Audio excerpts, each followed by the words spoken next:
All right, but your audio comes through now, doesn't it? Do. Am I right? Am I right? Right. Good morning, good afternoon, good evening.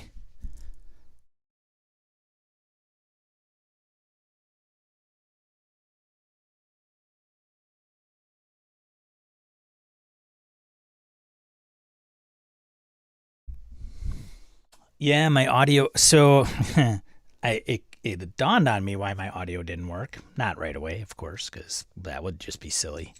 But whenever I have a power outage, and I turn on my computer, my Scarlett 2i2 interface, the phantom power doesn't turn on. You have to toggle it on. So it turned the device is powered USB. So the device looks like it's on. The thing's got bells and whistles on, but there's one light that's missing. So test 1, 2, 3. Test. Mic needs inflating. What's going on, everybody? How is everybody this fine Saturday morn? A lot of people joining. I like it. I like what I see. I think Chris S. was the first to chime in. Good morning, sir. Matt, good to see you. William Thorpe, Roger French, Ryan West, Wayne Peacock, Harrigan, Laramie, Todd.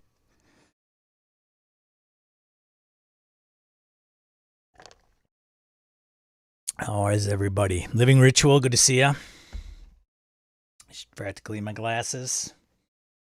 Good times.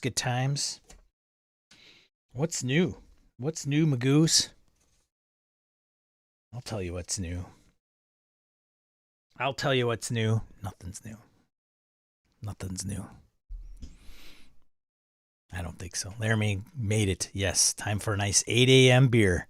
Right. Just for the record, Laramie has probably worked a full shift of work. So having a beer at 8 a.m. does not indicate that he has any problem necessarily. So just saying that for the record on behalf of Laramie. And it's better. Look at me. Not janky. Kind of janky, not janky.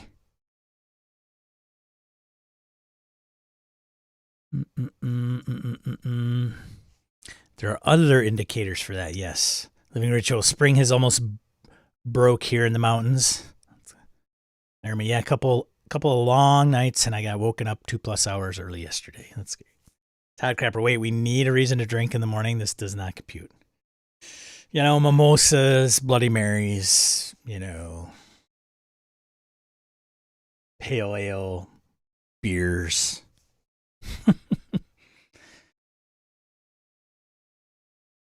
Ryan's on call this week. Sucks, he says. Day jobs, right? Am I right? Like day jobs, am I right? I love a good brunch drink.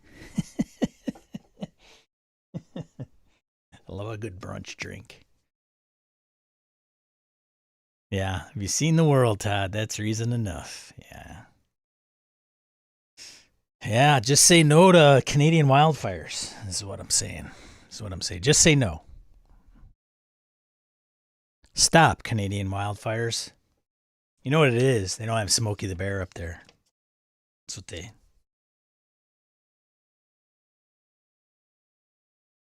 Hey, day jobs, night job pays for my life. It does. Nubis. Good afternoon, Nubis. Da da dee da da dee da da dee da da da da da dee dee dee da. Whatever. Alrighty. Let's see. I have the list. Things to ask. What shall I say this week? I think I asked that one, maybe. I don't remember. We'll just cross it off anyway.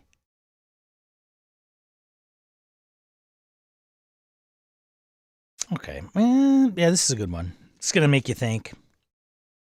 This will make you think a little bit. A little more longer answer ones, I probably am going to guess. When the stockpiles of hockey pucks start to burn, shit gets real. Indeed. Yeah. It's like burning a tire fire. All right. Here we go. Very simple. What have you learned from playing RPGs? Tabletop RPGs. What have you learned from playing tabletop RPGs? Over the years, could be maybe in your beginning years, could be yesterday. What have you learned from playing tabletop RPGs? Todd Crapper says social skills. Okay, I see that. Laramie Wall, math, cooperation, teamwork, lots of vocabulary. Matt Stark says failure is not always bad. Indeed. I have to say that one probably came to me late in life, just saying. Prenslow, not sure I should probably repeat that, but very apropos knowing where it's coming from. Farts still smell at the table, indeed. I don't know if you would learn that from RPGs, but, sometimes it's just, whatever. Todd Crapper says, I've learned how to work together with people in a group setting to achieve an abstract objective. Indeed. Isaiah Ayers Christian. Well, hello. Good morning, sir. He says, good morning, and Thaco, or Thac 0, or to hit armor class 0, taught me about adding / subtracting negative numbers. Okay, it could be tricky. Ryan West, vocabulary for sure, and communal storytelling. All right. Todd Crapper elaborates, more importantly, how to invoke an emotional response using dice, cards, and gameplay. That helps. That's boiling it down. It's helping me understand. Thank you, sir. Ryan West says, no one says Thac 0. No one. Really? No one? Thac 0. Thac 0. Thac 0. Thac 0. Moving forward, I shall refer to it as Thac 0. Because it's not Thac O. In the military, we learn that very quickly, right? If your social security number has a 0 in it, it is not an O. There is a difference between an O and a 0. So therefore, I will apply that and carry it forward from my military days. Chris says trolling Sean is hilarious indeed.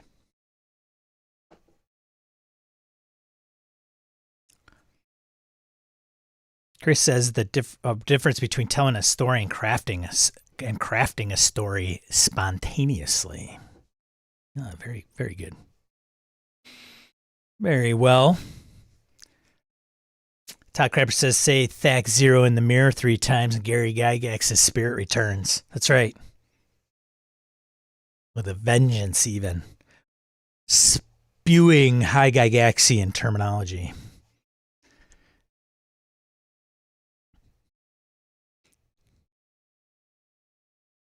Yeah, zeros have a line through them. Well, they can, I guess.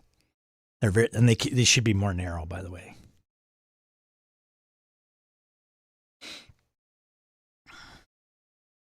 Yeah, thank you, Chris. It is. Andy Hall, good to see you. What have RPGs taught me? That I don't like investigation scenarios, and that I want more gonzo hijinks. Very, very good. Very good. So style play. Man, how many times have you gotten a software key wrong because they used a zero or an O? Sorry, that is an O, not a zero.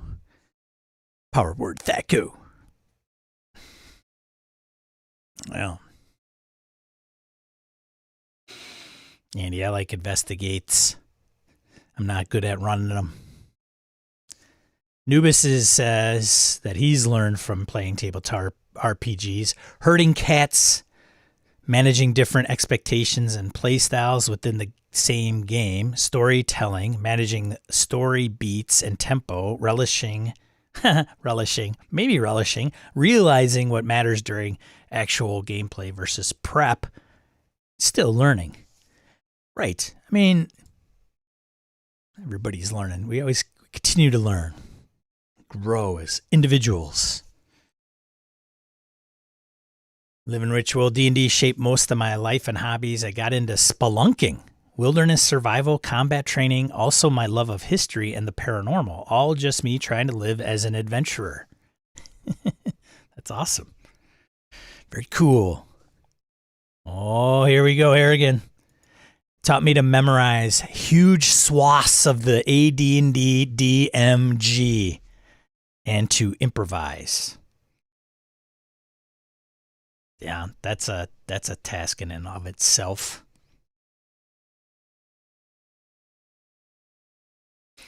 The question, Chris says that question is so muddled for me because I can't determine the difference between what I learned from playing RPGs and what I learned from podcasting about RPGs.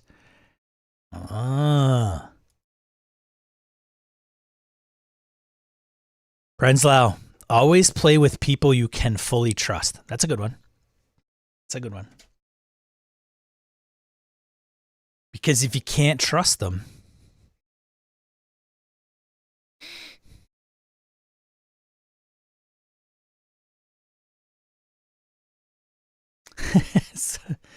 Laramie, on a different topic, repeating from earlier in case you missed it, which I probably did, but want to address it. Oh, Shano, we officially going with BS Landia Presents or Game Hole for a Game Hole. Yeah, BS Landia Presents is fine. I think that works. So Laramie is asking for those going to Game Hole Con that are wanting to run events and they are gracious enough to carry on the tradition of running events under the Gaming and BS, the now defunct Gaming and BS podcast, if they wanted to, as our group, our community, if you will, moniker, so people can go, oh, I would like to play in those games because we have good game masters. That I would say BS Landia Presents helps. BS Landia. Until we come up with something different, I guess. It's the name of our Discord, by the way, if you haven't joined. And the discord.gg/BSLandia link should work and get you to the Discord if you're not there. So the custom URL is only good if you have hit a certain boost level on Discord. So it worked for a while because there were a lot of people boosting the server, and then the boost fell, and then the link stopped working, which I think is kind of stupid. Like, I think if you hit a milestone or you're paying at a certain, like the base level, you should be able to get that link, because then what happens if you don't, and then it disappears? Silly Discord. Tad Leckman. The joy of a story and world that only five people know anything, that only 5 people know about. Right? And because of gaming, Todd Crapper learned how to pronounce prestidigitation. Damn it.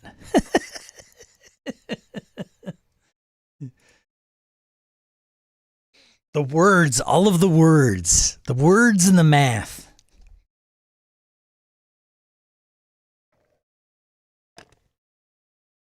Maddie Q, Gluten Morgan to you. The question du jour is, what have you learned from playing tabletop role-playing games? Could have been yesterday. Could have been 20 years ago. But what have you learned? The one thing that you learned. There's plenty of things we've learned. There's a couple people that have thrown out a couple things, but what sticks out to you? Prenzlau also adding, never fall for the oldest trick in the book at the gaming table. The oldest trick in the book. There's lots of old tricks in the book. It's hard to determine which one is the oldest. Why would you change from BS Landia? I don't know if we'll change it. It's a really good name and brand. Yeah, I don't know if we'll change it necessarily. BS Landia. Yeah, it'll probably stay that way. Eric is in, there's really too much to cover. How to MC and manage a group, organizational skills, the value of prep, being able to go on without prep, that everyone has different skills and strengths. It's like well, right. There isn't just one thing for sure. It's a very comprehensive. Heck, I think many of us who are in this hobby, because of the nature of it, I think we feel so passionate about the hobby. There's other hobbies that people feel very, very, very passionate about, right? Like Brett's a big hunter guy, right? He does bow and bow hunting mostly, and he's got a particular passion about that, I'm sure. With us and tabletop role-playing games, I think it took place for a lot of people during their formidable years, when we were very young and coming up and learning a lot of stuff. And it's shaped a lot of who we are, I think. Like, we're all individuals, don't get me wrong, right? Like, we're all individuals. We've grown up to have our own kinds of ways of thinking and our preferences and all this. But I think that's one reason why people get so overwhelmingly passionate about the hobby. It's because it's really shaped us in a few different ways, right?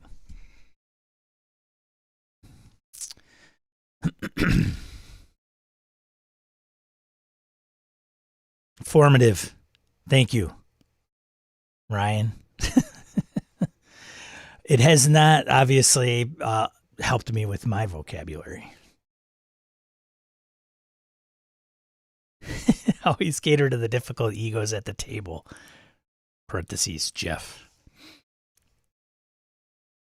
Formative. It's formative, Sean. Philosophy of Sean. Oh, I mean, we're all formidable years in our formidable years. Yeah. Matty Q says, I remember being a kid and being so far ahead of my peers in reading and comprehension and lore type stuff, just a general better grasp of the English language. Shakespeare was never a tough thing. Well, obviously for me, Shakespeare was and would be still. But yeah, I see what you're saying, Matty Q.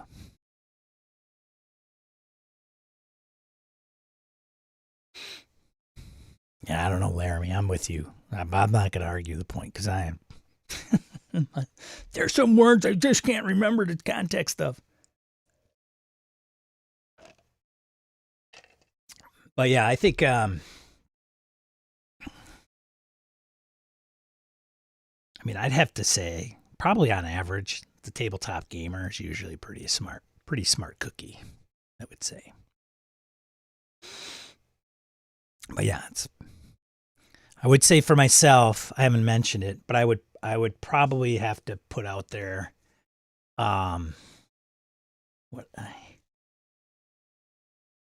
people skills, probably for me, which is strange, right? Because we're so knocked for being these introverted nerds. So odd. It's such a weird conundrum. Probably handling different personalities would be mine. Aside from the reading, vocabulary, math, I think that would be the one I put out there. Collaboration, many have been said already. A wally flower, like in cowie flower. Laramie.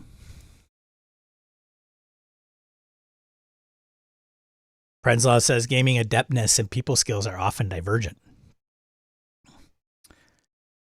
True. Fair.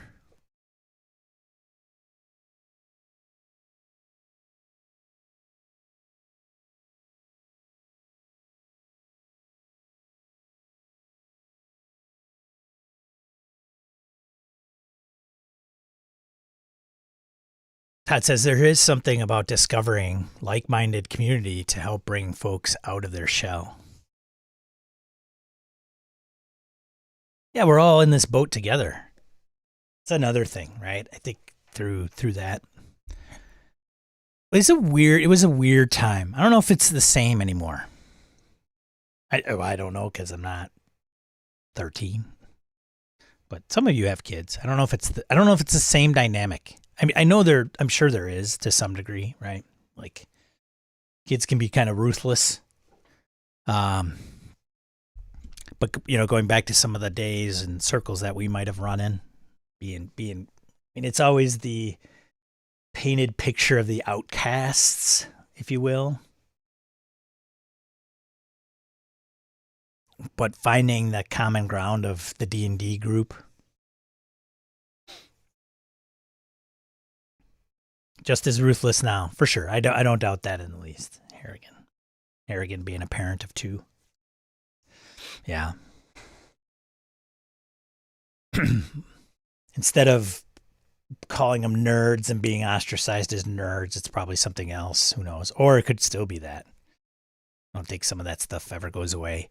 It's so weird, the bully aspects of kids. I don't know.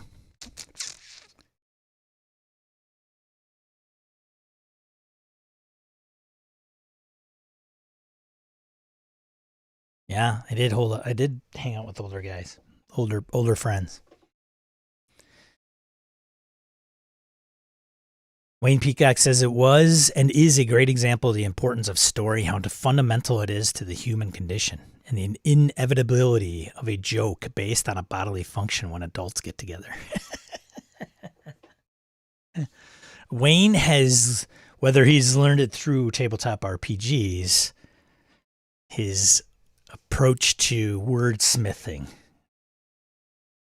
is a good skill, I would say. I recognize that skill from Wayne.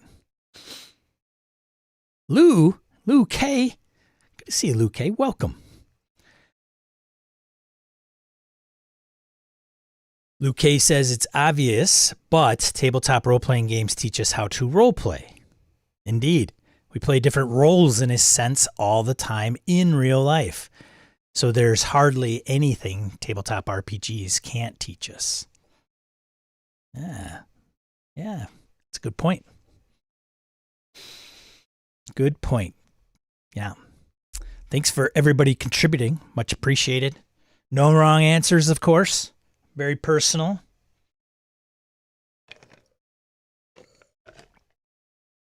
Let's talk about some other stuff, shall we?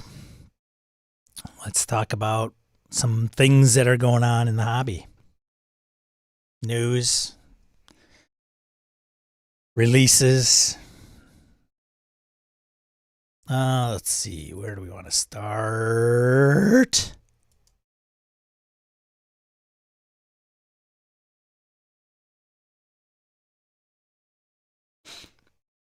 Laramie says cooking.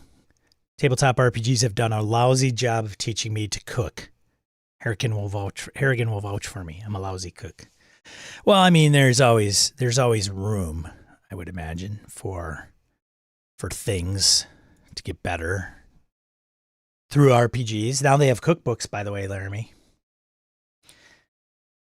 Todd says, what RPGs have never taught me is how to actually solve an escape room. One of my groups tried that out and thought we had an edge from playing D&D. We did not. It was a disaster. Raphael Chandler.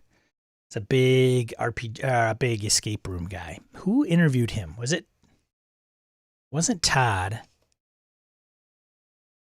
was one of the podcasts interviewed Raphael. And he's gotten some scenarios that are out there that he's think he was at one point building or putting together escape rooms, and then now he has a product for RPGs that are based on escape rooms. All right, let's see. You guys can probably hardly read this at all. Renegade Game Studios welcomes HeroScape, expanding licensing partnership with Hasbro. Posted by Renegade Game Studios on June 8th, 2023, as 2 days ago, as we record this on June 10th, 2023. Where are the HeroScape fans? Are there any HeroScape fans in the chat? I never got into HeroScape.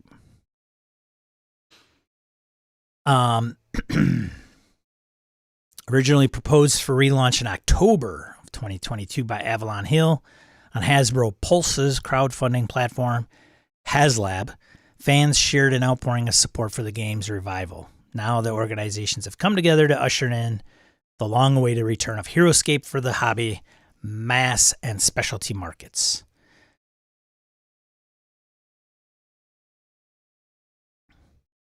Was that the weird, like, miniatures game that you bought packs for and then had the hex, like, things, terrain, and it would build up and out, and I don't know much about it. Is that the one, HeroScape? It hasn't been around for so long. I'm making sure I'm not mistaking it for something else.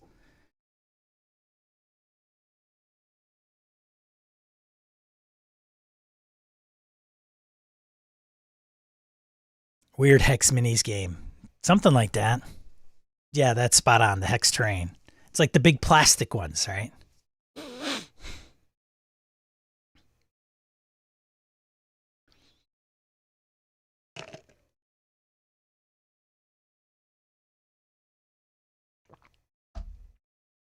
There's all that wordsmithing Sean learned from RPGs. Indeed. Because melee is melee if you're Sean and 12 years old. Melee. All right. Melee phase. Anyways, here it doesn't look like there's a ton of HeroScape fans. Brian West says bought HeroScape for my son, who's now 25, so a while ago. Yeah, it was a while ago for sure. Yeah, that's big news if you're a HeroScape fan or if you want to check it out. Origin Awards. You guys look at the Origin Awards yet?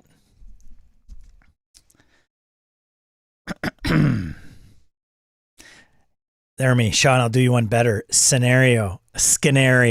You did not use scenario. Please tell me you did not use that word scenario and pronounce it that way.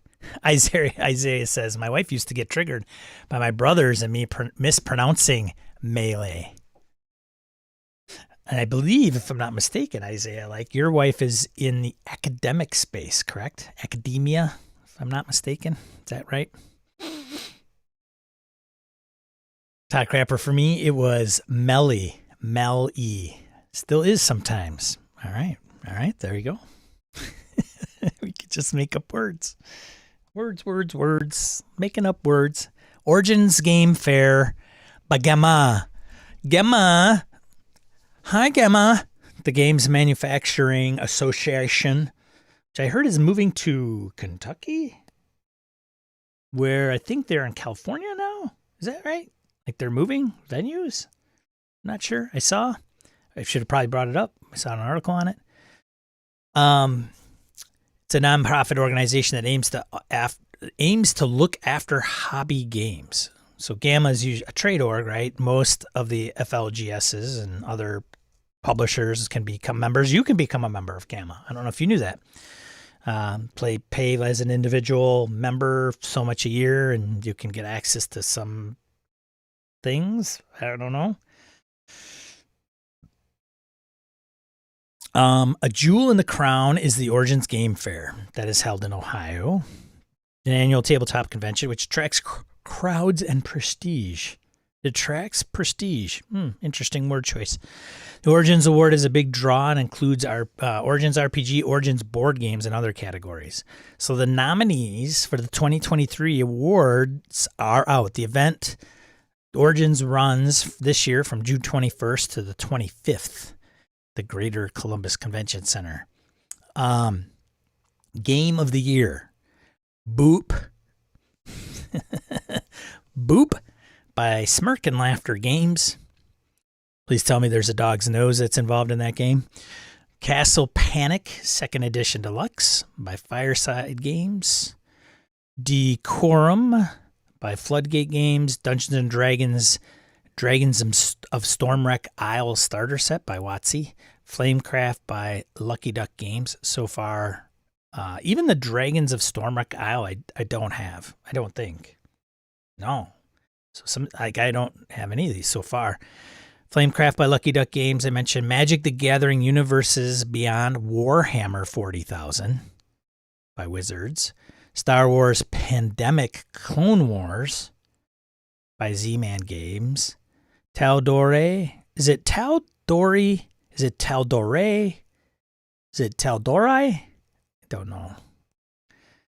Campaign Setting Reborn by Darrington Press, the folks that bring you Critical Role. The Spill by Smirk and Dagger Games.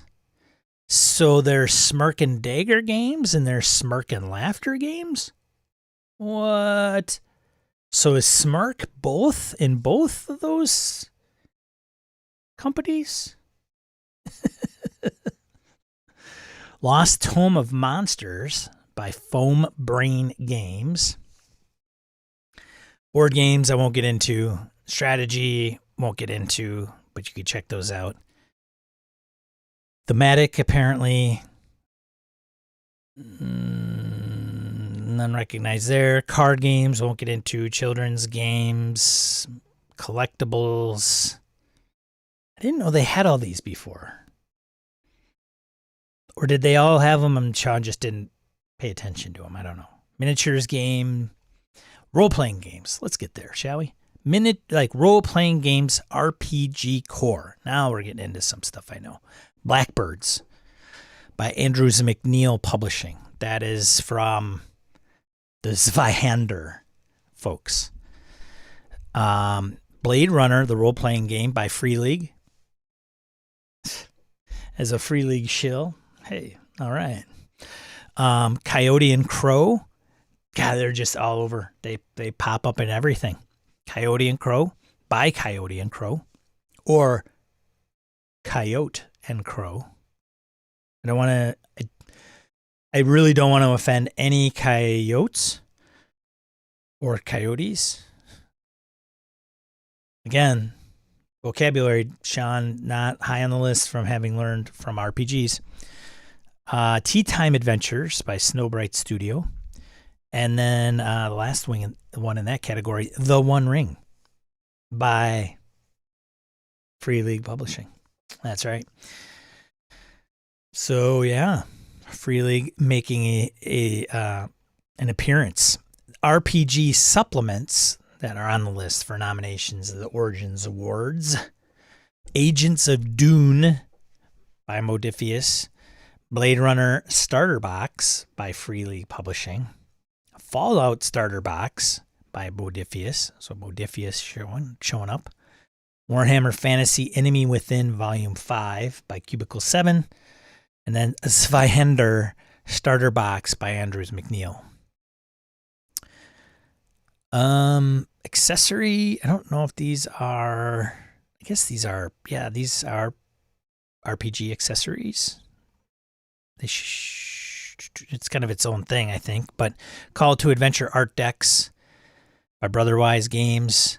Deluxe Board Game Train Sets by Little Plastic Train Company. Power Rangers Zordon Dice Tower and GM Screen. That's an RPG product. Deck of Many Animated Conditions by Hit Point Press. The Deck of Many Animated Illusions by Hit Point Press. Then there's some 2D art and illustration. That's got some RPGs in there. Seven Sinners by Mana Project. Cowboys with Big Hearts by Bully Pulpit, which is Jason Morningstar's company. Cult of the Deep by BA Games, Everyday Heroes, The Hunt, that's the 5e modern individuals at Evil Genius Games. 5e modern, yes, right. Galaxy Trucker, Keep on Truckin' by Czech Games Edition. Czech as in Czechoslovakia. 3D art. Oof. Fallout Wasteland Warfare, Super Mutant Swan by Modifius, Frostgrave, Fireheart Elk by Osprey Games, Omicron Protocol, Jugger the Elephant by Dead Alive Games, Time Capsules by Red Cat Games. Just going down the list. Graphic design, check that out. I'm not going to go through any more though. Reviews, then there's some reviews. And there you go.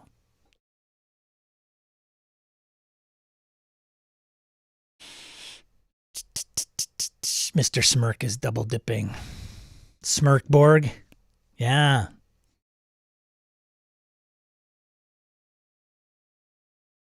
For Polearm. Polearm?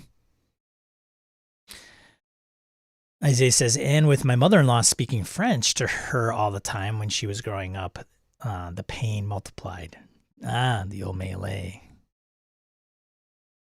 Laramie says, I like Castle Panic, but I feel like giving an award to a second edition is kind of cheap. Well, you know. That said, if you like Castle Panic, I recommend Star Trek Panic. Has some great mechanics and isn't just a veneer over Castle Panic. Smirkberg, Mr. Smirk. Smirk and Laughter is one of their imprints. I see.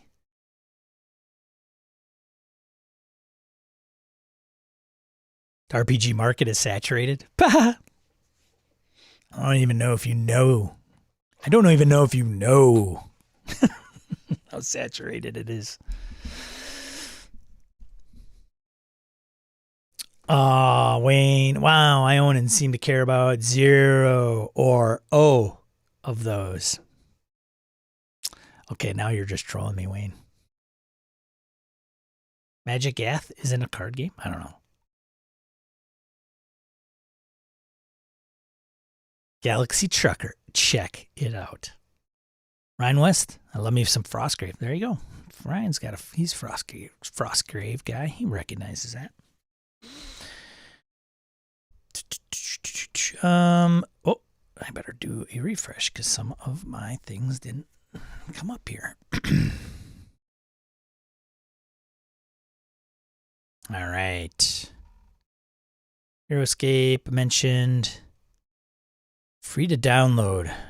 Kaiju. Where's my mecha versus kaiju, folks? Laramie says the RPG market is saturated. Laramie's opinion of the day. This is currently the VTT boom, like the D20 boom of the 2000s. Dude, not even close. Not even close, Laramie. Might feel that way, but it's not even close. Until there are indie and publishing house VTTs until the dawn of time, it's not even close to the D20 boom. Nubis still play Galaxy Trucker now and then. It's a cool one. Galaxy Trucker. Free to download Mecha vs. Kaiju 202X 5th edition starters adventure. So if you're a Mecha vs. Kaiju, anybody have this? There's a free to download. It must be a quick start, I'm guessing. Is one of which enormous monsters from our movie universe exist. The characters are daring robot pilots who put themselves in these titanic monsters' paths to protect their homeland.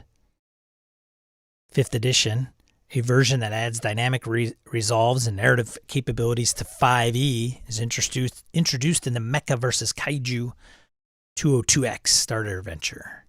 Forward pre-gen characters, NPCs, and those vital kaiju stats. Right Works says the scenario will last 4 to 6 hours. There's the scenario that's included. So while the Kickstarter is a while away, so it's coming, basic mechanics are summed up on the first 4 pages of the download. So the rest of the 24-page starter set is an adventure of investigation, interaction, a chase scene, and then the cinematic kaiju fight. Spoilers. Oh, shoot. Thanks, Harrigan. Yeah, there you go. Show your screen, Sean.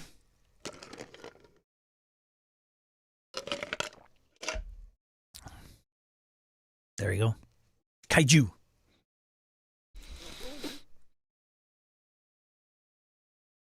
Ryan West, I'm so confused why people continue to shoehorn everything into the 5e mechanics. Oh, and it used to be a fake game? Oh, I did not know that. Thank you for educating me, Harrigan. Yeah, Ryan, dude, it's a... I don't know, though. I think the only reason I could see it being like why I would do it is because you know 5e really well, and that you could just pick some of the things out and change words, and instead of having to go and reinvent maybe like from scratch and how it would roll. I mean, I guess using it as like a framework. Well, and then Chris's point isn't completely lost either, because people want to try and make some money. Laramie says 5e sells. Next topic, right? But you're right. I'm with you, Ryan. Like, no question. It's a. Do I dare say the word pandemic?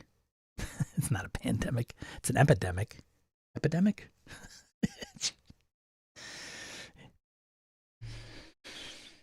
Yeah, it's, hey, let's do this. It's based on the 5e rule set. And frankly, whatever happened to like the 3.5 rule set? Like, how come everything can't be based on that? Or the 4e rule set? All fine games. But yeah, people love to use that 5e thing. Cyberpunk. You know, it's like, how many game genre is done in the 5e rule set? Like, it's its own ecosystem.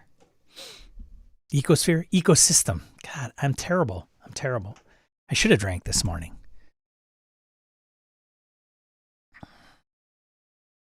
The rules must change to make the money. I don't know about that.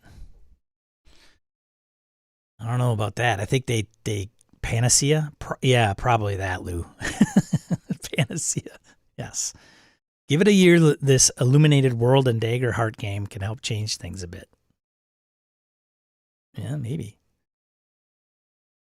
Chris says, then we can make 5e stuff or Critical Role related stuff and complain about that. Or Pathfinder 1e, I guess. Or Tales of the Valiant. There are a lot of gamers that won't take off the training wheels. At least that is the perception. Yeah, I think it comes down to familiarity. I really, really, really do. I think that there are many people, not all, but there's many people that maybe 5e is their first foray into RPGs. They've loved it, and they've invested time into learning it and knowing it. And it's all just familiarity. And they don't want to take the same amount of time and make the same amount of effort to have to pour into another game and another rule set that is going to be just as daunting, or if not more so. And all of you will say, but Sean, there are games that facilitate that aren't as daunting. They're not as robust. They're not as complex, or whatever. Insert whatever adjective you want. But it's still having to learn another game. And if I don't have to do that, or what I perceive to be an uphill journey,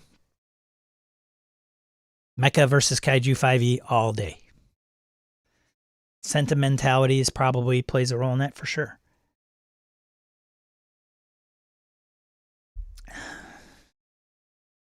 And Ryan's got that a little bit. Or they're of the mindset that I bought these books. This is the only thing I'll use and play. Yeah. But Ryan says, but there are so many other good ideas that you can use or incorporate into your current game / rules. Yeah. It's just ask them. They'll tell you, I don't want to learn another rule system.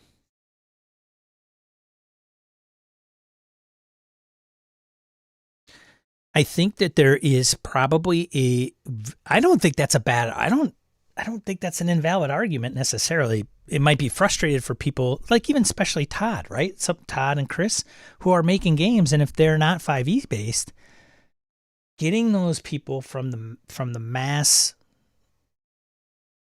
massive group that is 5e players to kind of say like, hey man, try my game. It's really cool and good and it's fun and you'll enjoy it because it does kind of what you're looking for, can be frustrating. That's where a lot of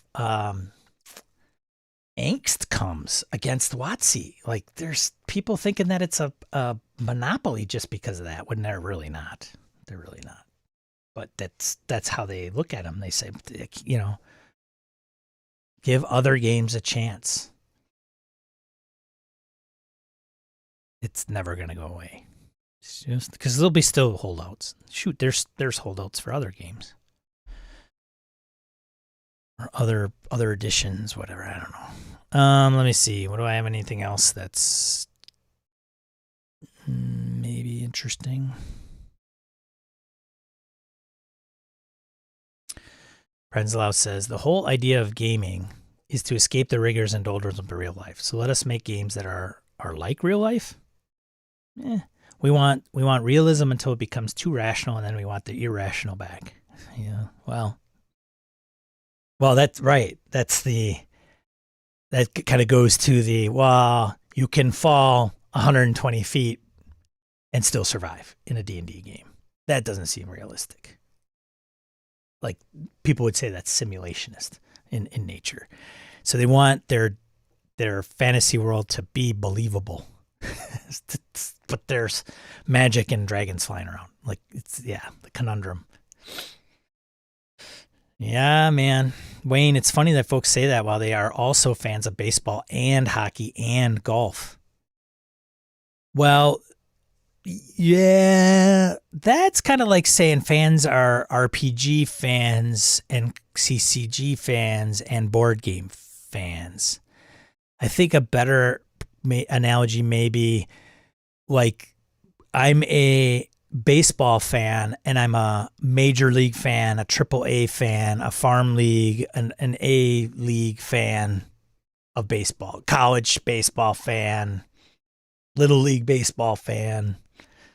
Maybe I'm not. Wayne is much smarter than I am, so I don't know. I could be wrong. Todd says, it's why I'm inclined to make more obscure or specific games.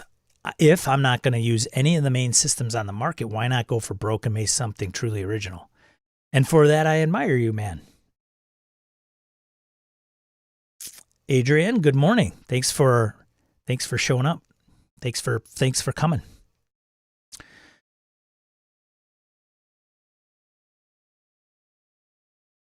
Eric says I would play that game.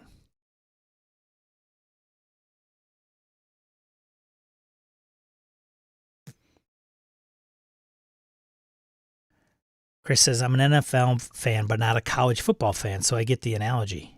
Right.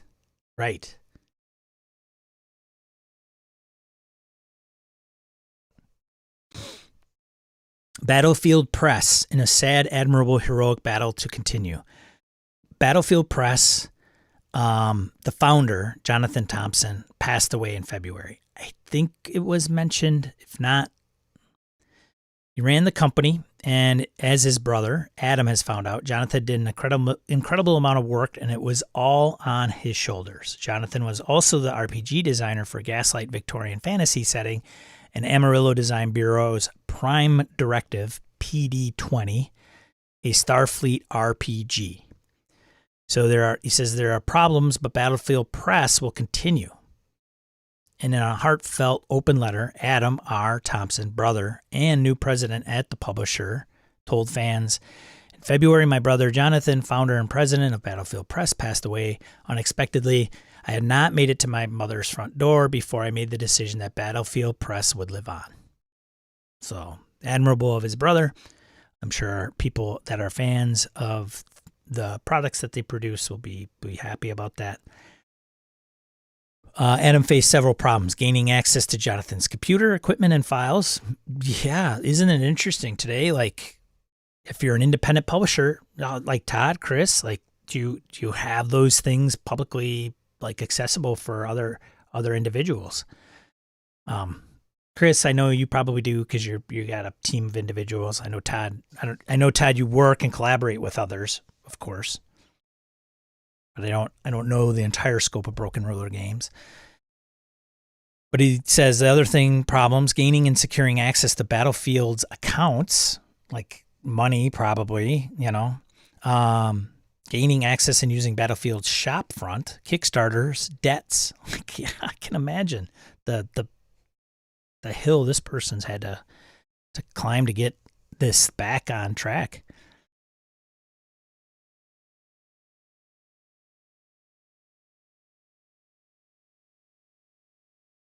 Did I know Adam Jury was at One Bookshelf? I only say that because here it says Geek Native covered RPGers doing good and rallying to the Jonathan M. Thompson Memorial Bundle. And Adam has more thanks to give him. I want to thank Adam Jury and his colleagues at One Bookshelf, as well as Jim Searcy at the Studio 2 publishing team for their assistance in this area.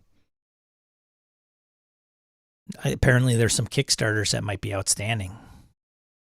Talk about a predicament, right? Like, I kicked in for this Kickstarter. I don't know if that's the situation, but imagine, kicking in a Kickstarter and then the individual passes away and they're kind of the head of the shop running things. So, wow, that would probably be like, you're not only having to deal with the death of your brother, but then you're having to try to keep the business going and following through on some business obligations.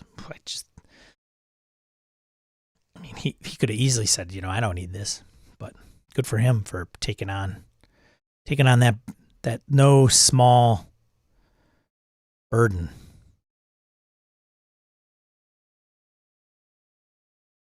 Burden's a bad word. Not burden. Task. Anyways, there you go. All right. Let's see. What else? Did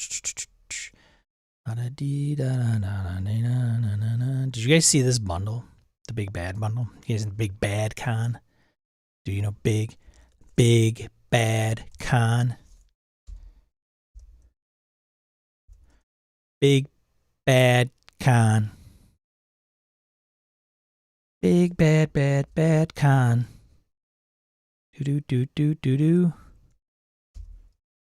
Big bad con.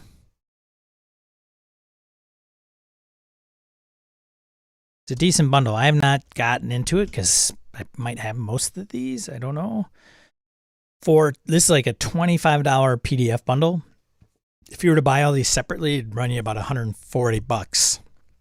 And there's some decent ones in here. City of Mist, Starter Set, Fantasy Craft Second Printing, which is an Origins and Any Award nominee, Cipher System Rulebook, Thirsty Sword Lesbians, Fear Itself Second Edition, Hunter the Reckoning 5th Edition Role-Playing Game Core Book. It's pretty decent titles in there, I think, for the most part. Proceeds go to Big Bad Con, which is 501c3 org. There you go.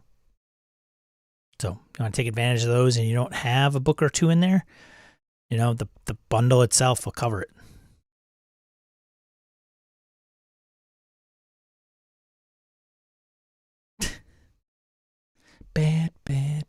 Bad boys. Make me feel so good. Isn't that Miami Sound Machine? Is that who sings that? Come on, 80s. Where are you? And the thing is about me singing is I could do it on the stream and not get yelled at by Brett. So there. Hee. Let's see, where should we go? Print news?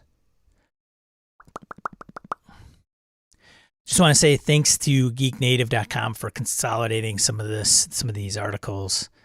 Go to geeknative.com and give them a visit. Click on some ads. Make them real happy. Now over to some of the things that EN World has come up with. Check out enworld.org. So this is some of the print news that is now out.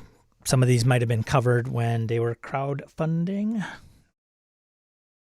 or when we heard that they were going to be produced. Rivers of London by Chaosium. 60 Bones. PCs are newly recruited members of the London Metropolitan Police Services Special Magic Branch. I don't know if I could play that. You guys don't have guns in London, do you? It's a problem. Well, hashtag no, probably not a great topic to cover. Someone should create a role-playing game about role players. It's meta, dude. So meta. Nest of the Dinosaur, Epic Encounter, Step of the Lizard Thane. Epic Encounters by Steamforged Games. It's for 5th edition. Check it. Next one, Chronicles of Xandria, Volume 1 by Darrington Press.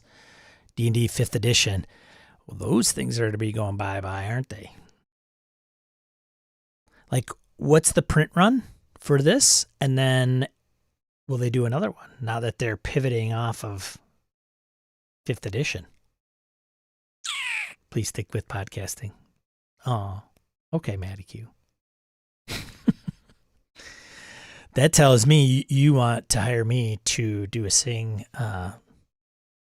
telegram for somebody. I know. I get it. Todd says, back when I used to check out EN-World regularly, I called it N-World. Someone thought I was talking about a website called N-Word, and then I changed my pronunciation from that day forward. Ooh.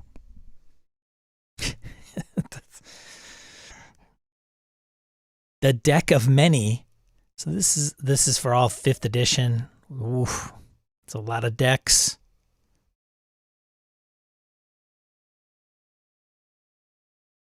Deck of Many animated conditions, animated illusions, animated spells.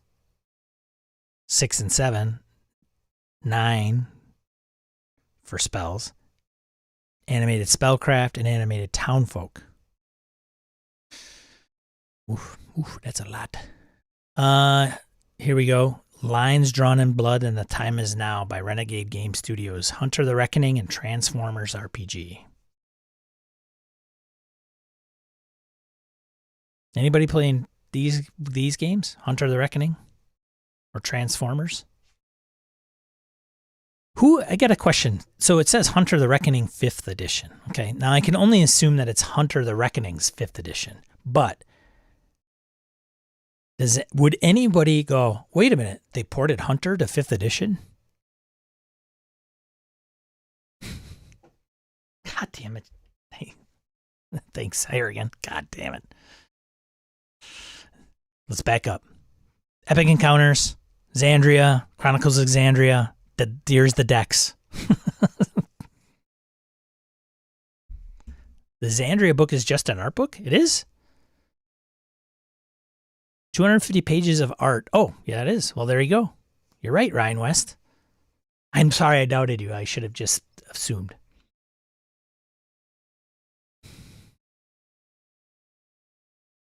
Prenzlau, you're funny. Too kind, sir. Ryan West, laugh out loud. This same discussion was also had on Thursday. It's not 5th edition rules for Hunter, and really it's a 3rd edition, I think. Yeah, I think. Is it? I'll take your word for it. Here it is. Lines Drawn in Blood.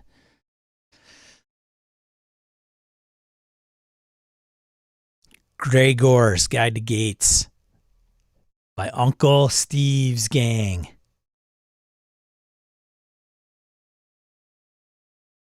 God, Steve Jackson he must have it going on. Like, what is he doing at that company? Because Philip Reed, who was the CEO, is not going to be the CEO anymore.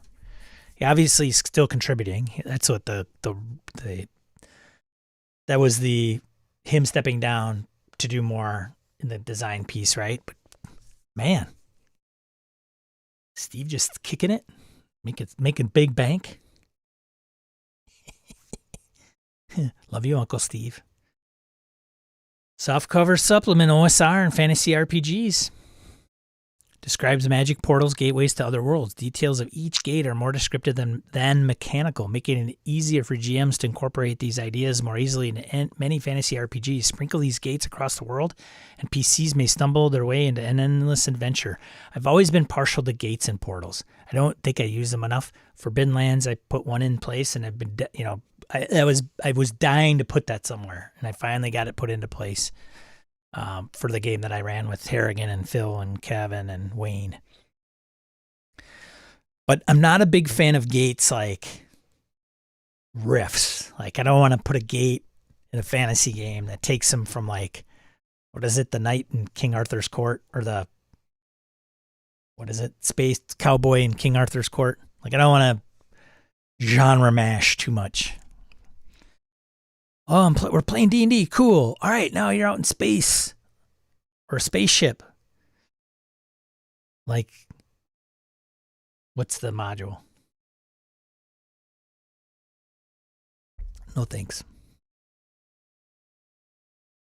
Connecticut Yankee in King Arthur's court, yeah. Chris, you're going to GameWorldCon? Awesome, dude. It'll be good to see you. Jeez, it's only been, how long? Has it been 10 years? Victorian Age GM screen by Onyx Path Publishing for the Victorian Age Mage system. That's it. That's print news. Well, that's cool, man. It'll be good to see you.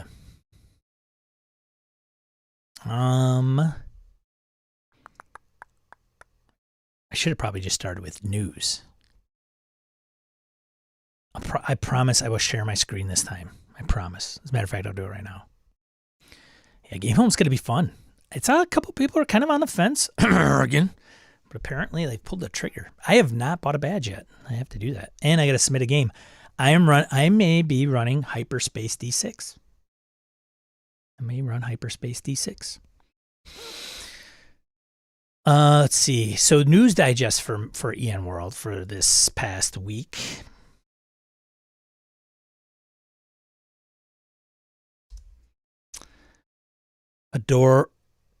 Adorablins, or is it Odorablins?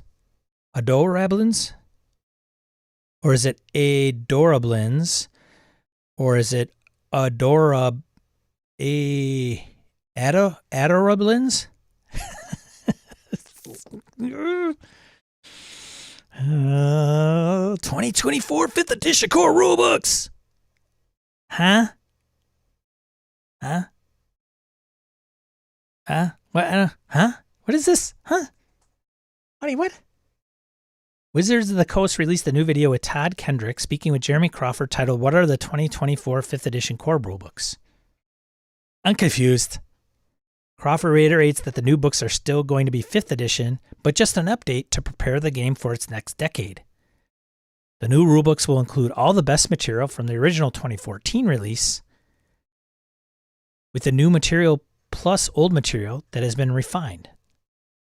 The Unearthed Arcana process is about finding what the D&D community is looking for in the game, and thus started off very experimental to see how much change players wanted. With the upcoming release of the Monk playtest, the experimental phase will come to an end, and further Unearthed Arcana playtest documents will be focused on that refinement process to bring the new ideas and concepts in line with the 2014 release. Ooh. Adorable goblins. Thank you, Living Ritual. Wait, now he runs Hyperspace D6? Hey, I've read it over. It's rules light. It's kind of taking a fancy. I think it'll be good for a con game. I don't know if I can run Fantasy Flight games at a con. I could. I don't know. Besides, I knew you guys would like it so much. Like, it's kind of, I'm trying to get you guys out of your comfort zone. I don't know. Great. 2024 core rulebooks. Okay. Anyways, moving on. Pathfinder. Paizo announced their partnership with 2 Kickstarters going on right now. The first is the Ultimate Game Master screen from Forged Gaming. A deluxe modular GM screen. The screen features rigid metal sheets sewn into a faux leather covering that includes spaces for rules material to be inserted and changed around. Paizo's partnership with the manufacturer means that official Starfinder Pathfinder rules packs, pre-printed rules, reference cards are available as add-ons. Kickstarter has raised almost and then the second Kickstarter is from Dynamite Comics for Pathfinder and Starfinder graphic novels.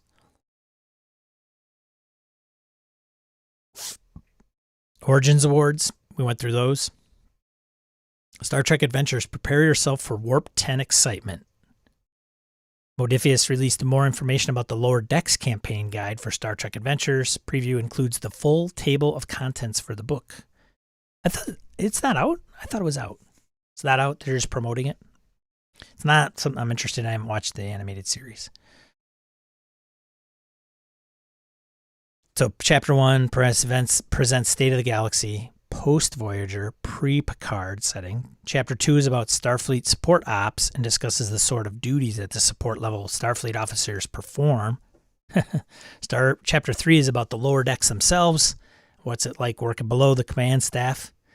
Chapter 4, new science and technology. Chapter 5 gives new life path options.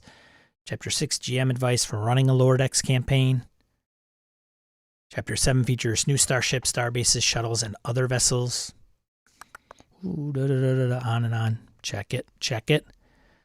Coriolis must pause here because, again, Free League. Sorry, they're just that good.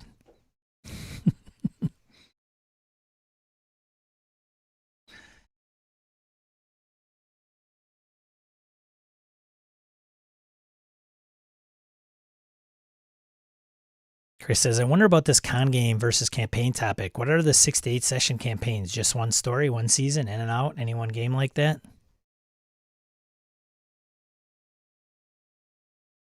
Hey, like button.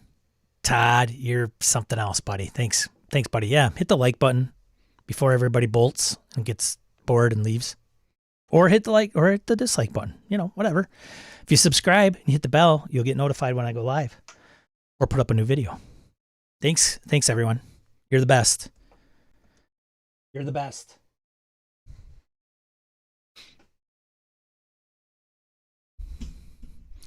Harrigan says that's my preferred mode of play, Chris.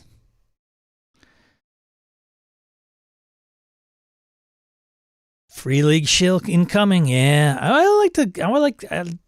Coriolis. Like this. Is this the last book of the icons? Like the last book of the campaign? Like, how many books are there? There's a lot. That's the one thing that kind of turns me off because, like, back in the day, I'd be like, oh, Coriolis, yeah, let's get into it. We'll run this big, huge, epic thing for like 10 years. It'll be awesome. Dude, I don't want to just play that one game forever. Getting a little... I love the idea of the big epic campaign, and then I think about it and go, I don't want to do that for more than a year.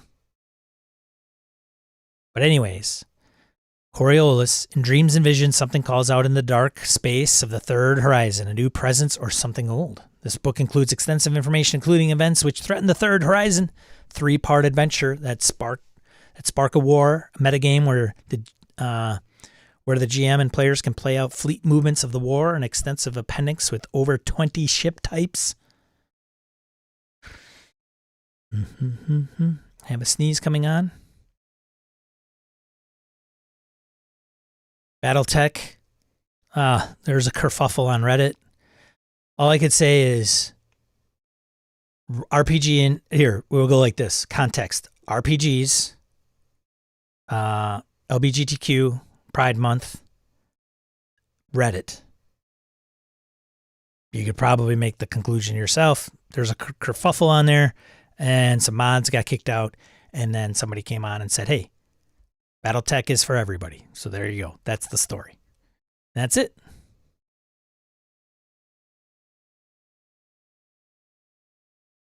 That's it for that. That's it for the news digest from Ian World. And then I think the last thing really that I have All right. And if I'm missing something, I'm going to go into crowdfunding. But if I missed any news, let me know. I don't think there was anything free. Oh, this might be I got to bounce out of this once because somebody might be interested in this. So this is the free Breaking Infinity RPG. So I'm not wholly familiar with this. I was reading it and thought, it might be interesting. Yeah, see. Geek Native, UK Games Expo, free Breaking Infinity RPG. So, Breaking Infinity is an indie sci-fi film from director Mariana Dean, starring Neil Bishop, Zoe Cunningham, Martin Bishop, Zed Joseph, and Johnny Phillips. Or is it Zed Joseph? Regardless, scientific researcher named Leanne, who has become unstuck in time, travels to the ancient past and distant future. He witnesses the end of the world in the future, an apocalypse that he may have caused.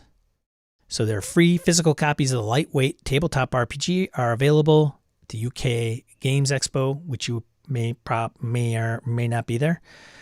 But if you're not there or prefer digital, then you can download the free RPG from Bafflebox Games. That looks like the movie poster.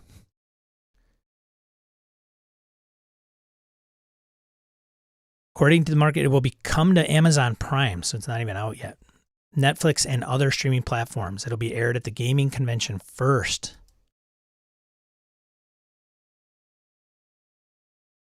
Interesting. So I'll put the link to the PDF.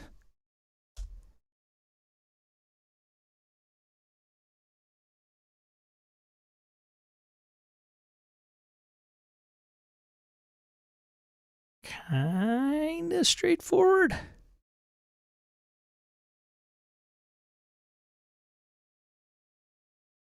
That would be fun to print, huh?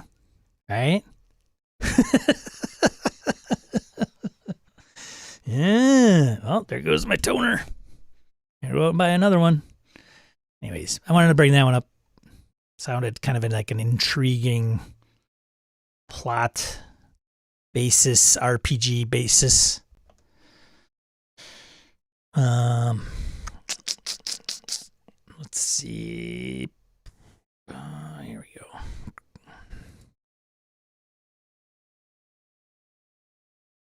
Heading back to nworld.org for some crowdfunding shenanigans. Tales of the Valiant. It's been its final days. Ends June 23rd, 2023, or 6/23/23. But not at 2300. Missed opportunity. Core rulebook. Most popular pledge is $99. Just short of $1 million for this Kickstarter. Close. It's getting there. Can they get there? They just need $1,900 a day to get there till the end. And there's 1 week to go. Yeah. So here is the other things to know, right? So, okay, Tales of the Valiant, Cobalt Press, got it. Their take on 5e, moving forward with non-OGL, got it. But look at this. Some of these places that are like another exciting option is the $25 adventure pack with Tales of the Valiant Adventures from Ghostfire Gaming, Frog God Games, Lazy Wolf Studios, Necromancer Games, which is, I don't know, is there a difference between Frog God and Necromancer? Where's Edwin Agee when I need him? The Vineyard and the Word Refinery. So those houses have certainly, you know, hey, we're interested in supporting Tales of the Valiant. So that'll be interesting. I'm sure it'll be TOV and Pathfinder. Like that'll just be an ongoing theme.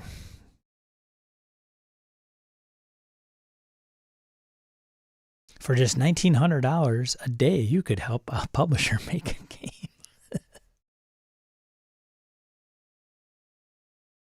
Prenzlau says, I think most of these RPG game ideas are not original, only variations, modifications of fantasy and sci-fi books and movies, splitting hairs and repackaging. Wow, even more of that here because it's basically their tweaks of 5e.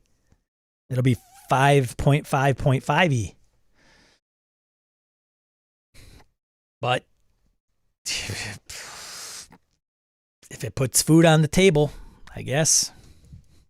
Girl by Moonlight by Evil Hat Productions. June 22nd. They're on backer kit, not Kickstarter. Most popular pledge is $65. It's for the core rulebook. PDF, POD, print versions of core rulebook. I know they have a stream of this on now Twitch because I've seen it all over. I've seen it on Twitter. I've seen it in my email. They're running a live stream of this to promote the Kickstarter and the game. It's not for me. It's not a game that I play, but that's okay. Based on Forged in the Dark. They also have a Roll20 quick start. Lost Stories, Broken Tales, Lost Stories from World Anvil Publishing. Core rulebook, an original system. Turn fairy tales upside down in 18th century Europe. You're agents of the Order assigned by the papacy to deal with a world where fairy tales are darker than the Brothers Grimm ever imagined. Interesting.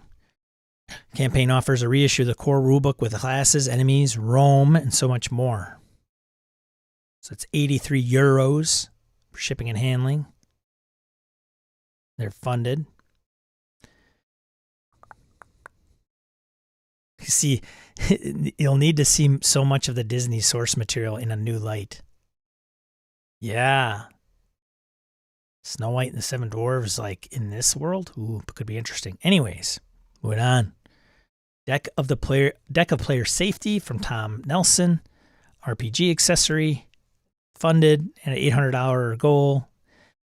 Player safety tool that allows each gamer to express any hot button topics before gameplay and offers some additional safety options like the X card. Now, as a part of this, each player gets to pull the cards that concern them and are all handed down face down. Yeah, this is the give everybody a sticky note.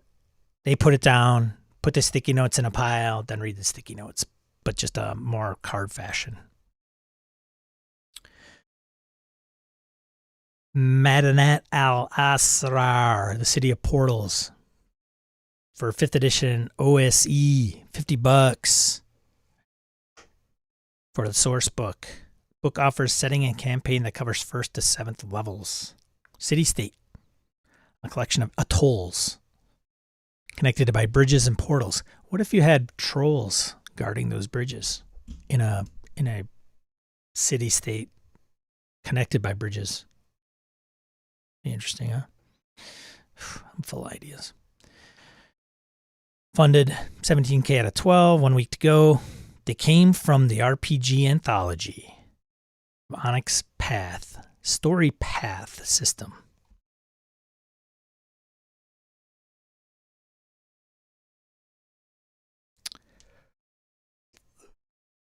Excuse me, adventures. This is the project type. Do you need new setting options for your They Came From games? This book offers variety pack, including Western, Noir, Bridgerton, Space Opera, and more. If you're a fan of the Story Path system, then you probably want to pick this up. It's funded. Oh, look at that. It's 19. It is not funded. $19,000 of a $20,000 goal. They need $54 per day to meet the goal. Ooh, by the skin of their teeth. The Dark Glinting brought this up. I don't know. Did I bring this up last week? I had it on my list to bring up. I don't know if I got to it. It's a Merkborg adventure. 120-page adventure encounters in Doom awaits your gaming table. I think I did. It's a Soro's art.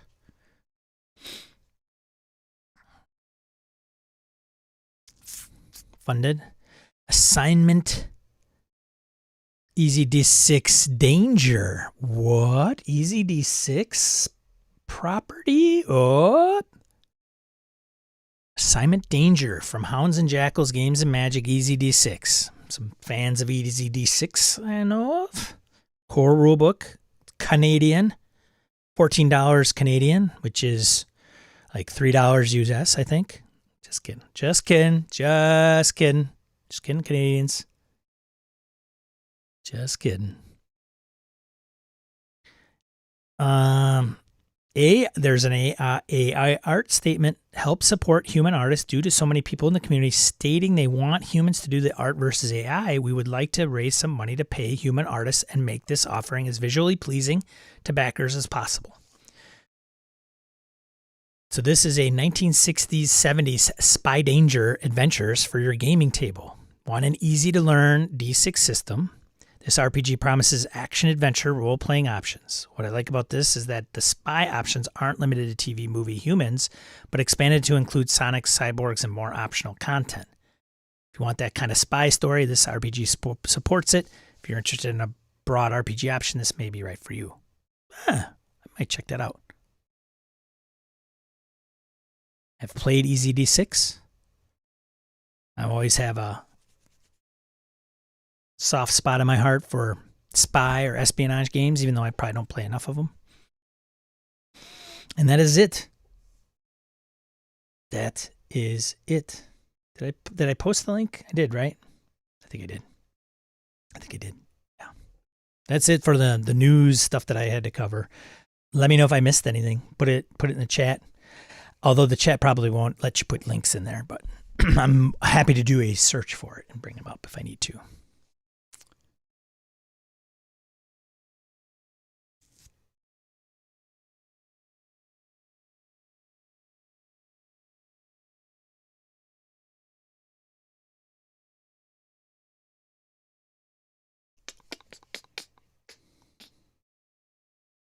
Oh, Prenzlau trying to stir up the why we game conversation.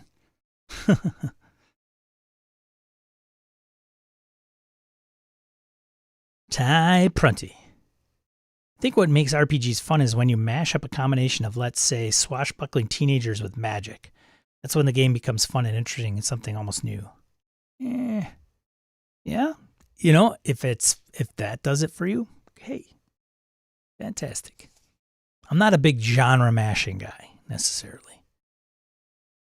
Maybe for a con game, you know, Goonies meets Ghostbusters, something like that, maybe. Todd says because there has been a lot of larger publishers moving into RPGs, and the idea of moving titles over innovations in design and ideas is a bit of a parallel. I mean, I personally cheered for Ben Milton when his Kickstarter went bonkers, for sure.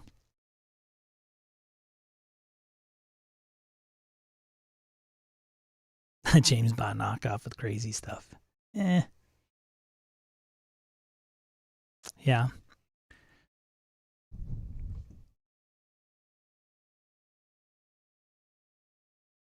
Just catching up on the chat, folks.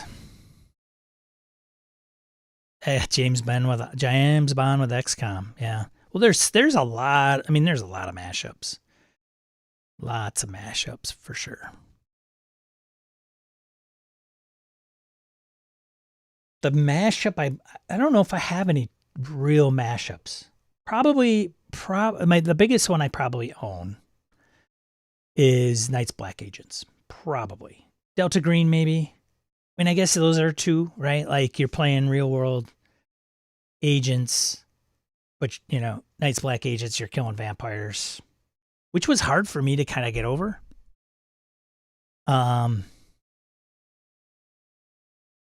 Delta Green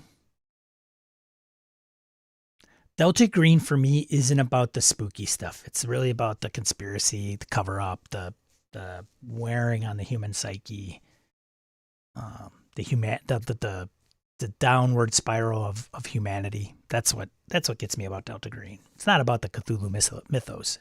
That kind of helps tie things together, but you know, those are probably the big ones for me. Otherwise, they're pretty standard stuff. Like I'm doing Star Wars or science fiction or fantasy.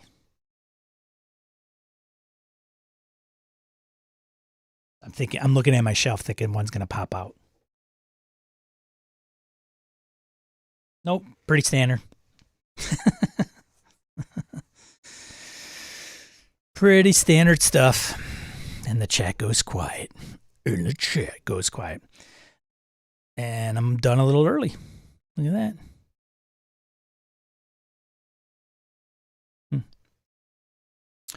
Everything we do fulfills a need. Gaming is no different. It's fantasy.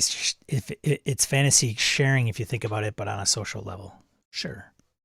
Ryan West, superheroes in space. Yeah. I definitely have my games. There is a list of genre RPGs that I don't know if I'll ever have an interest in. I think that's okay. I'm sure some of you do too. I haven't gamed in a while. It's interesting running Impossible Landscapes and Star Wars right now. We've got June is kind of a bumpy road for the groups. God,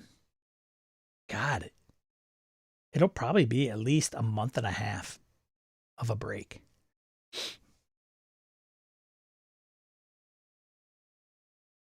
Pigs in Space. Yeah, man. Pigs in Space, the RPG. I would play that. Now, having said that, I've played mashups at conventions. Michael Brown was a big one. Like I tried to get in as many of his games before he disappeared out of the RPG scene. But his was like Murder on Sesame Street, awesome. Murder on Sesame Street, horror. Yeah, Murder on Sesame Street, horror on the Love Boat. I think it was. Kissastrophe, which is Marvel, TSR Marvel superheroes, and Kiss. I think those are the three that I had played with him. Don't worry about it, Eric. It's not your fault. Trust me, it's okay. I could use a little reprieve and a little breather, and it's all right. Chris S. says, Sean, Arkham Herald from Gauntlet Publishing is coming this year. 70s news reporter versus a cult conspiracy that goes into the government and movie stars and other places famous people move in. Interesting. I would check that out. Like, I admire the game that they have out that Jason put out. Blast it all. My brain. It's my brain.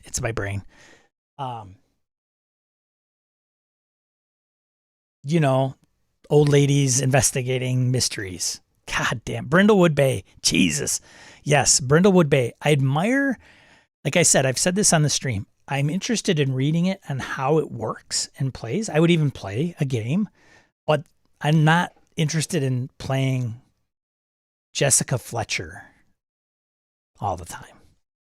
But I would be interested in how Jason does some of the mechanics. That's why I think Carved from Brindlewood Bay, or Brindlewood, Carved from Brindlewood, would be an interesting take.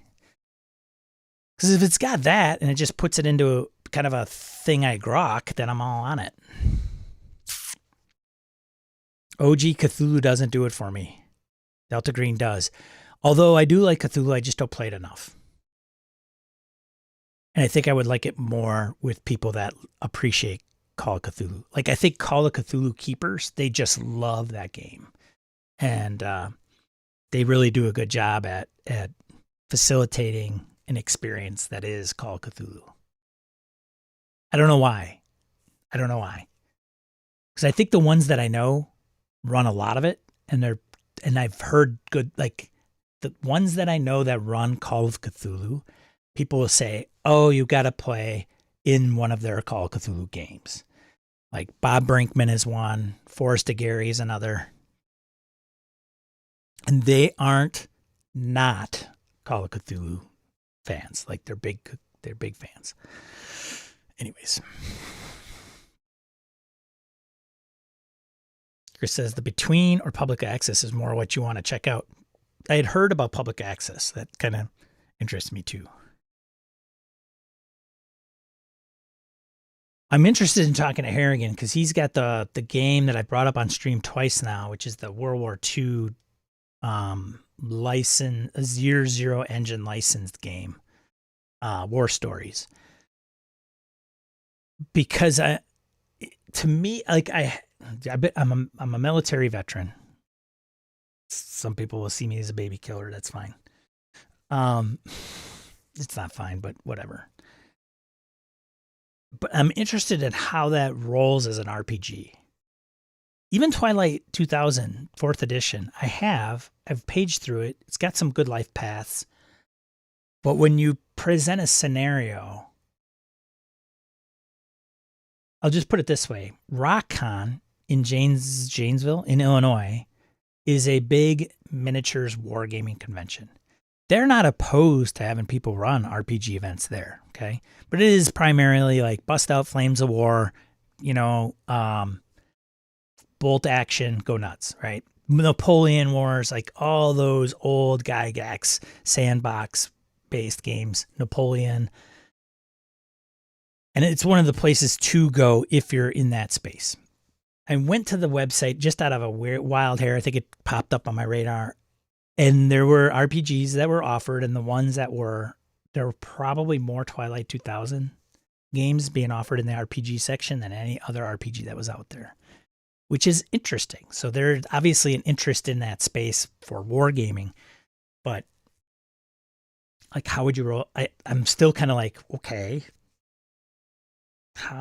Yes, there is role playing because you're taking on a person, but they're all very, very mission based to me. But is there interaction amongst the squad leaders and people you'll run into? Of course there are. Of course there is. I'm just wondering how it plays out. And I've run Weird Wars and Savage Worlds for a con. It was Gamehole Con one year, and made up a squad of, individuals that were World War II and, had a mission to go into a village, and then of course things go sideways. So there is that backdrop. But with War Stories and Twilight 2000, that's not right. It's not werewolves and Nazi abominations. It's not Achtung Cthulhu necessarily, but yeah. Because I do like Operation White Box. Which one did I see his face, but I can't remember his name. He's in Iowa.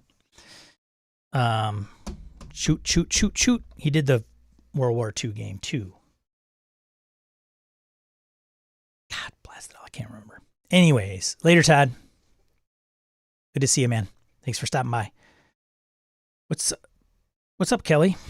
So, yeah. Ryan says, somebody said earlier a tabletop role-playing game about gamers. I mean, Stranger Things, the TTRPG, right? Oh, yes. Yes. Prenzlau said they should make an RPG about gamers, playing RPGs. Is that Stranger Things, right? Or Kids on Bikes. Arrogant War Story looks solid. A mix of T2K and Alien mechanically. Interesting. I also was wondering like how it differed from Twilight 2000. Like, why would I get War Stories if I have Twilight 2000, other than the fact of the year they take place, right? That's a big premise, of course, right? But how hard would it be to do Twilight 2000 during World War II? But with a couple of new ideas, looks pretty complete, not a rushed project. Well, I don't think it looks top notch production wise. I mean, and $65 price tag. I looked at their bundle. I was like, what, $200, $165? I'm like, well, how much do they have in this? With the cards and the dice and everything? But I didn't want to get too crazy because then I probably wouldn't play it. I still haven't played Twilight 2000 yet. Ty says, I'm weird this way for me to truly understand the system. I have to plan it for at least 3 or 4 sessions. That's when I truly understand how a game works for me.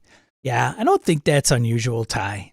I'm fairly same, and even then I sometimes forget about the rules or hand wave them, or we don't use this thing, like in Delta Green we don't go into the therapy piece between sessions, or interludes, so then that doesn't get played. So then when we come to it and somebody's like, well, I want to reduce my sanity and kind of quote unquote heal up my character by going to do these measures, then the nuances of that is lost on me, and I have to bring them up.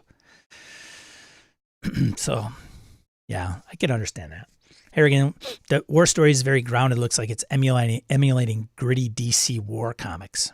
Interesting. War story is not familiar. War Stories is, I don't remember the publishing house, but they've done a lot of miniatures games too. But War Stories is, like we mentioned and Harrigan's pointing out, Free League based, or Year Zero engine. And it's a licensed property, but it's World War II. D6 pool, way less crunchy. That might help than 2K. Yeah, T2K. As a matter of fact, I ran into Victor Raymond. Some of you may remember him from the episode that I interviewed him for Tecamel and Empire of the Petal Throne. He's on their board of the Tecamel Foundation. Lives literally across the street from me. And ran into him on the sidewalk walking my dog. We were talking like, hey, you doing any gaming? Yeah, I'm doing this. What about you? And he's with James Malashevsky, is running Twilight 2000. Now, these guys, I have to premise because some of you might not know who they are. Victor Raymond started a group in Madison called the Madison Traditional Gamers Group or something like that. And it's all old school games. AD&D, first edition, second edition, like just old games. Like Victor is just a notorious, he runs Traveler, old school Traveler at many conventions. He runs Empire of the Petal Throne. I don't know if he's played 5th edition. He thinks it's a fine game. He just doesn't play those games, right? He's old, like he's still in the 80s for gaming. And James Malashevsky, if you are in that space, then you probably know James. I can't remember his blog. As a matter of fact, I didn't know James from a hole in the ground at one point. Like his blog, I think, is pretty prominent in the OSR old school space. And I can't remember the name of it. Some of you are probably shouting it. But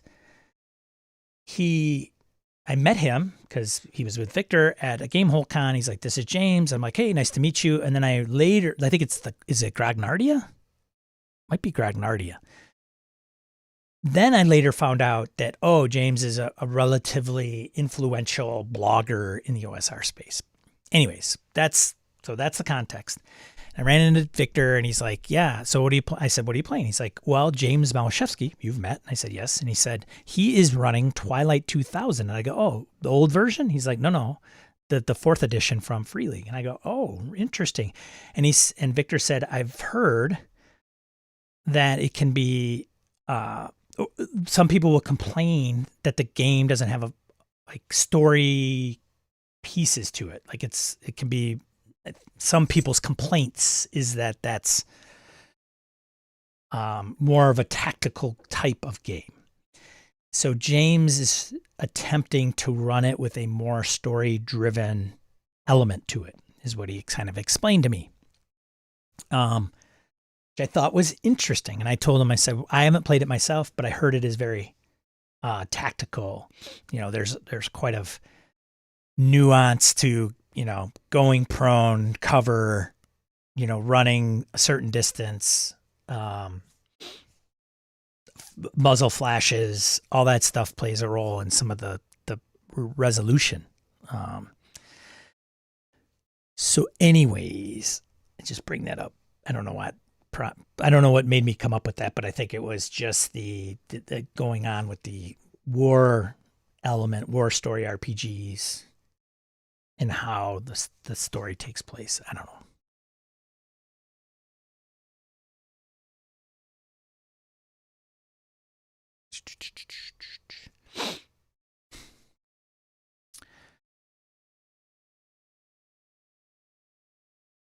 Someone should create an RPG podcast and talk about people who create RPG podcasts. Know anyone who does that? Yeah.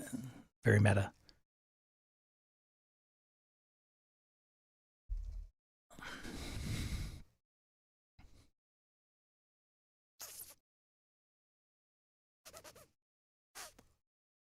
Firelock?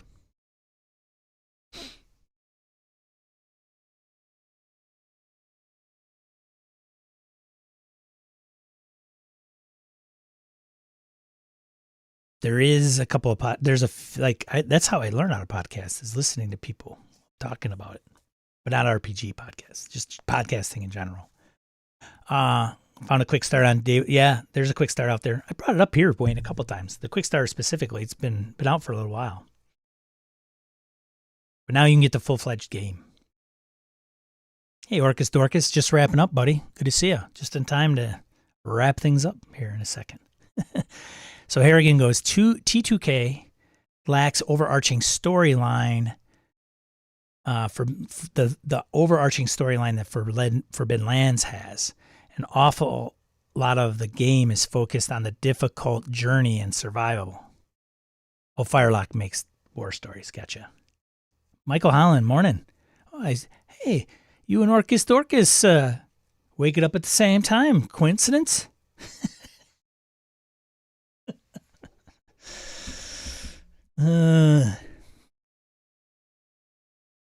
Still, I need to play one of these games, T2K or Forbidden Lands or something.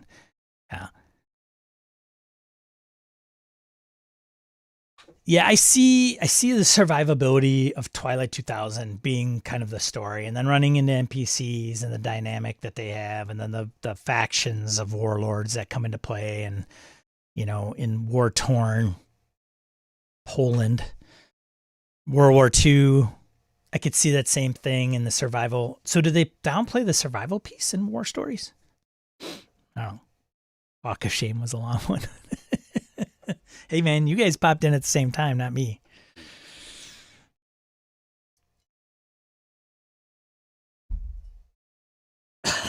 Scandal.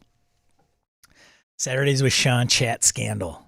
Michael Holland and Orcus Dorcas.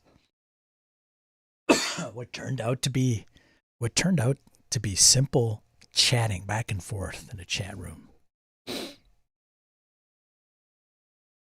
How much sarcasm should be allowed at the gaming table? That depends on the tone of the game. Harrigan says, sorry, Twilight 2000 lacks that story, like Forbidden Lands also lacks it. If the GM doesn't bring those to the fore, the survival elements take center stage. Got it. Thanks for the clarification, buddy. The war stories is mission focused, no hex crawling. Ah, interesting. I gotta get some of these to the table, man. Especially either one of those. 1, Year Zero engine. 2, combat war. World War II, World War III. Question of the day, Ty, really? Hey, Ty, just for you, buddy. Just for you. Okay, I'll rewind. Well, and Orcus Dorcas and his friend, Michael Holland. What have you learned from RPGs? I know there's a lot. Go ahead, throw it out there. No wrong answer. See you, Living Ritual. Thanks for coming by. And also, newcomers, make sure you give me a like before I wrap up.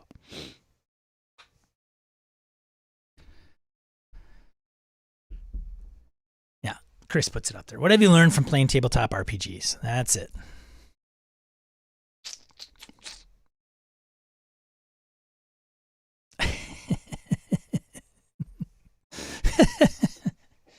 Orcus Dorcas, Michael Holland, just arriving, waking up. Huh, well. No, I won't put it in the shorts. So risque. I don't want even more controversy. The RPG scene is... If I wanted to do that, I'll go on Reddit or Twitter. You guys got a special place in each other's hearts. Or in my heart. Did I say each other? I meant my heart. So what's gaming? Who's gaming? We'll wrap this up, but I want to know what everybody's playing right now. What are you playing? What are you running? Anything? Let's rattle off some. Continuing campaign, short one shots. What are you playing? What are you playing right now? Playing or running? Ryan West, D&D, 5th edition. Boom, boom, big bam, boom. PF2. Michael Allen says PF2E. Abomination Vaults. Ryan West, Dragonlance on rails.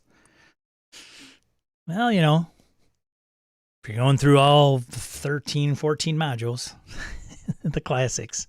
Kelly Ness. Well, if we include LARPs, I've learned a lot about acting. That's a good one. Acting.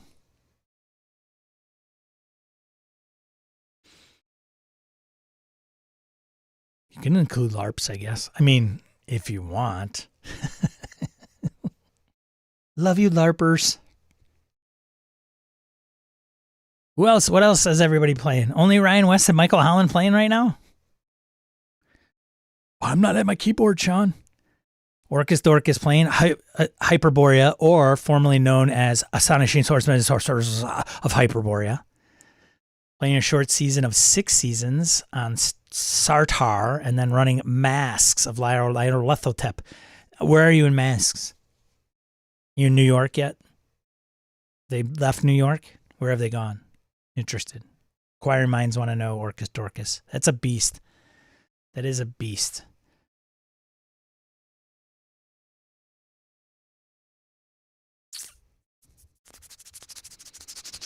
Adrian says, I just finished my Quantum Black series. Interesting. Chris says, D&D, some homebrewed. It's only sort of D&D. 2 campaigns running. 2 campaigns of public access running. 2 games of Cortex Prime. 1 Star Trek-esque. 1 swashbuckling magical high school kids. It's a full plate. Isaiah says 2 alternative campaigns, 1 space adventure and 1 contemporary horror. Kelly, Dialect, Scion, City of Mist, Mecha Hack, about to start Lancer. Oof.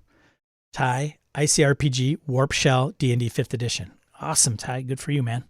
Kelly Ness, and maybe a Star Trek game. What? Really? Oh, interesting. Orcus Dorcas, yes, New York to Shanghai, and currently in Cairo. Oh, so you guys have moved. Mine get to New York, then they went to London, and then the pandemic struck, and then it stopped. Wayne running Rustwater. Playtesting my own game. That's right. Wayne will let you know it's coming to drive-through RPG soon. Tad, tomorrow, my Ultraviolet Grasslands players are coming over to play in person for the first time ever. After 3 years of online play. Oh, that's fantastic, man. Oof. You will be able to smell them.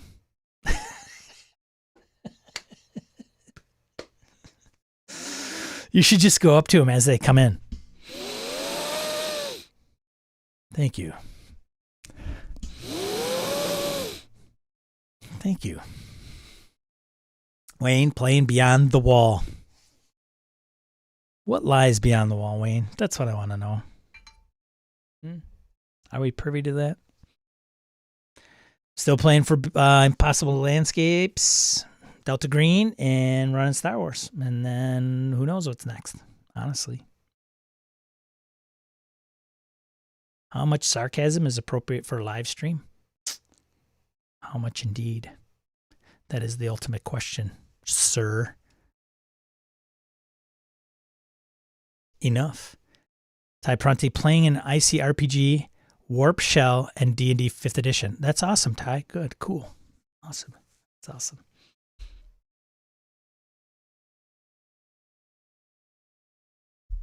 That's cool. That's cool. Well, let's wrap this sucker up so you guys can do something. I'm obviously running out of gas.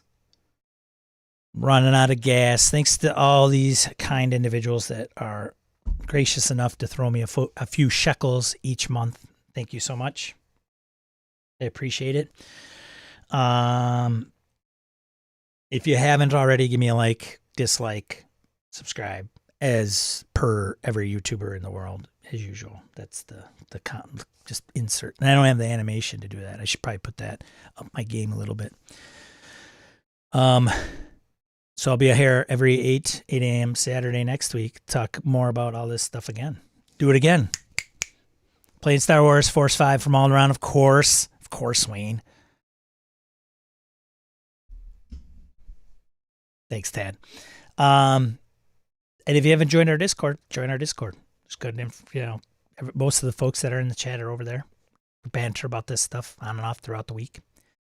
You're welcome. You're welcome, Ryan. Remember, folks, it's THAC 0. I've been convinced. I knew I'd get a convert out of this. Yeah. See? Influencer. All right. Thanks so much. Keep on gaming. Hang out with people you love and appreciate. And be a positive force in the tabletop RPG hobby. Create, learn, move. We'll talk to you next week. See you next week. Right here on YouTube's